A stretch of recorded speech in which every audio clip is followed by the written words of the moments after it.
tinderbox summer of protest promised by activists never truly caught flame. Instead, a slow burn of nationalism, maybe more powerful for it, and this was the culmination. More than 100,000 people gathering to march in central London, a sea of flags. Unite the Kingdom was the all-encompassing slogan, drawn widely enough to mean different things for different people, whether that was free speech or immigration. Why are they coming in like that? Surely that's wrong.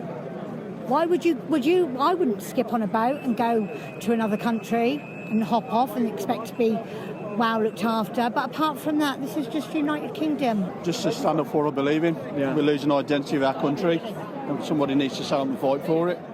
People may have had different reasons, but they came for the same person. At the centre of it all, the anti-Islam activist Tommy Robinson. Here at the front of March, Tommy Robinson's just there, thick throng of security, heavily protected, giving a lot of cheers, a lot of waves. This march extends a very, very long way behind us. A huge number of people who've turned out today behind that man, Tommy Robinson. None of his previous rallies had drawn a crowd this big. And what's newer too is the overt displays of Christian nationalism.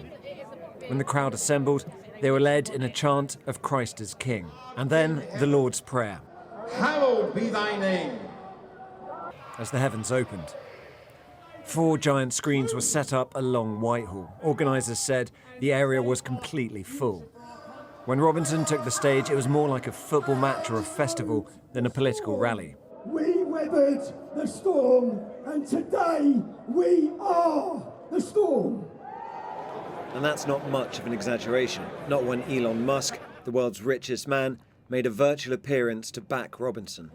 Support for Robinson doesn't mean total agreement with him, though. When he's talking about, he uses language sometimes, like that speech he said, traitors in Westminster. Do you agree with that? Not necessarily, but I do think he has a good point with some of the things he has come up with, some of the things he has spoken about, the things he's got evidence with. And it's clear that simply writing off protesters as far-right thugs doesn't really capture what's going on either.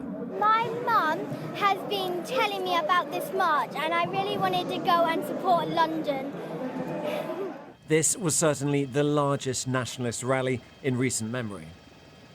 For those here, it was not just the cap to a long summer of discontent, but the start of something bigger. Tom Cheshire, Sky News, Whitehall.